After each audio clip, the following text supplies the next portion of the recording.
ప్రభునందు నాకు అత్యంత ప్రియమైనటువంటి వాళ్ళారా, మన ప్రభువును రక్షకునైనటువంటి యేసుక్రీస్తు వారి యొక్క శుభనామంలో మీ అందరికీ నా హృదయపూర్వకమైన శుభములు వందనములు తెలియజేస్తున్నాను. ఉదయకాల సమయంలో దేవుని వాక్యాన్ని ధ్యానం చేసుకుందాం. ఈరోజు వాక్య ధ్యానము కొరకు మనం తీసుకున్నటువంటి లేఖన భాగము కీర్తనల గ్రంథము 90వ కీర్తన 14వ వచనం చదువుకుందాం. దైవజనుడైనటువంటి మోషే చేసినటువంటి ప్రార్థన ఈ కీర్తన 14వ వచనం చదువుకుందాం. ఉదయమున నీ కృపతో మమ్మల్ని తృప్తిపరచుము, అప్పుడు మేము మా దినములన్నీ ఉత్సహించి సంతోషించదము. ఆమెన్. ఈ దైవజనుడైన మోషే యెహోవా సన్నిధిలో చేస్తున్నటువంటి ప్రార్థన. దేవా, ఈ ఉదయ సమయంలో నీ కృపతో మమ్మల్ని తృప్తిపరచయ్యా, నీ కృప మాకు తోడుగా ఉంటే, నీ కృపతో మమ్మల్ని తృప్తిపరుస్తూ ఉంటే మేము మా బ్రతుకు దినములన్నీ కూడా నీలో ఉత్సహించి సంతోషిస్తూ ఉంటామని చెప్పని ఇక్కడ భక్తులైనటువంటి మోషే దేవుని సన్నిధిలో ప్రార్థన చేస్తూ ఉన్నాడు. మోషే ప్రభు యొక్క కృపను గురించి బాగరినటువంటి వ్యక్తి. మరి కనాను యాత్రలో ఇశ్రాయేల్ నడిపిస్తున్న సమయంలో ఎన్నో అద్భుతాలు, ఆశ్చర్యక్రియలు తన ద్వారా దేవుడు జరిగించాడు. అంతేకాదు, వారికి ఆహారం లేనప్పుడు మరుగైనటువంటి మన్నాతో, దేవదూతల ఆహారంతో, పరలోకపు మన్నాతో ప్రజలను పోషించాడు దేవుడు. నీరు లేని సమయంలో బండను పగలగొట్టి బండ నుంచి నీరునిచ్చి వాడు దప్పికి తీర్చాడు దేవుడు. అంతేకాదు, ఐగుప్తీయులు ఫరో హృదయం కఠినమయ్యే కొలది ఎన్నో అద్భుతాలు చేసి అక్కడ తన నామాన్ని హెచ్చించుకున్నాడు దేవుడు. ఆ సమయంలో మోషేను బహుగా తన కృపతో నింపి తన మహిమ కొరకు దేవుడు వాడుకున్నాడు. దేవుని కృపను రుచూచిన వ్యక్తిగా ఇక్కడ అడుగుతున్నాడు, ప్రార్థన చేస్తున్నాడు. దేవా, మా ఉదయమున నీ కృపతో మమ్మల్ని తృప్తిపరచు. ఈ లోకంలో ఏమున్నా లేకపోయినప్పటికీ నువ్వు మాతో ఉంటే, నీ కృప మాతో ఉంటే మా జీవితాలు ఎంతో తృప్తికరంగా ఉంటాయ్యా.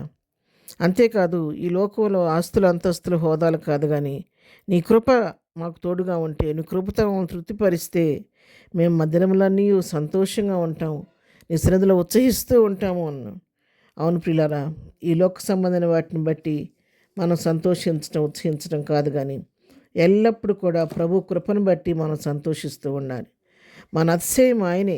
అతిశయించడానికి ఈ లోకంలో మనకి ఏమీ లేవు, కానీ ప్రభువును బట్టి మనం అతిశయించాలి.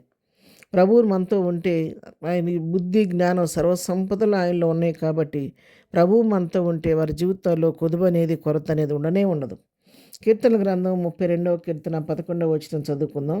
నీతిమంతులారా, యెహోవాను బట్టి సంతోషించుడి, ఉల్లసించుడి.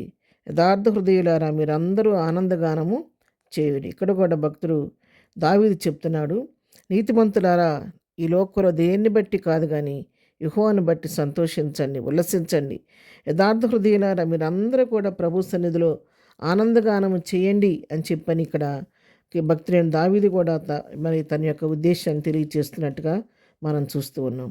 అంతేకాదు, దావీదు మరి ఇంకొక మాట కూడా చెప్తాడు. కీర్తన గ్రంథం 5వ అధ్యాయం 11వ వచనం చదువుకుంటే, నిన్ను ఆశ్రయించి వారందరూ సంతోషించుదురు, నీవే వారిని కాపాడుదు గనుక వారు నిత్యము ఆనందధ్వని చేయుదురు. అక్కడ చెప్పాడు, నీతిమంతులారా మరి ఉత్సహించండి, సంతోషించండి అని. ఎందుకు సంతోషించమంటున్నాడంటే, వారు నిన్ను ఆశ్రయించారు కాబట్టి, నిన్ను ఆశ్రయించిన వారు అందరూ సంతోషంగానే ఉంటారయ్యా.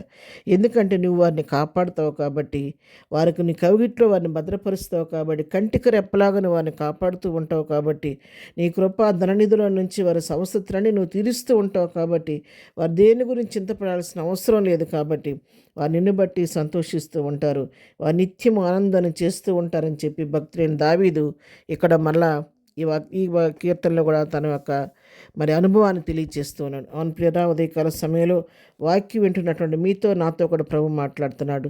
ఈ లోకాన్ని బట్టి కాదు, లోక పరిస్థితులను బట్టి కాదు, కానీ ప్రభుని బట్టి ఆనందించేవారుగా, ప్రభుని స్తుతించేవారుగా ఉంటే అనుదినం ఆయన కృపతో మనల్ని తృప్తిపరిచి, మనల్ని ఆనందింపజేసి యుగయుగాలు నడిపించే దేవుడు. అటు దేవుడిని ఆశ్రయించి ప్రభు కృపలో ముందుకు సాగిపోదాం. ప్రార్థన. ప్రేమగల తండ్రి, పరిశుద్ధుడా, నీ పాదముల కొందనాలు. ఉదయకాలం మాకు ఇచ్చిన శ్రేష్టమైన వాక్య భాగాన్ని బట్టి నీ కొందనాలు. ఈ దినమంతా దినమంతా మేము చేయి పనిపాటును రాకపోకలు క్షేమంగా ఇచ్చేయండి. బలహీనలు ఉంటే ముట్టి స్వస్థపరచండి. దుఃఖంలో వారిని ఓదార్చండి. సమస్యలను వారిని విడిపించండి. ఆపదలను వారిని తప్పించిన ఆయన ప్రయాణంలో ఉన్న వారికి క్షేమంగా ఇచ్చేయండి. ఈ దినం బర్త్డే మ్యారేజ్ చేసుకున్న బిడ్డలను దీవించండి, ఆశీర్వదించమని, ప్రతి వారి అవసర అక్కడ మీ నామలో తీర్చమని యేసునామలో ప్రార్థించి అడిగి పొందుకొని ఉన్నాము తండ్రి. ఆమెన్. ప్రభు కృప సదాకాలం మనందరికీ తోడయుండి నడిపించును గాక. ఆమెన్.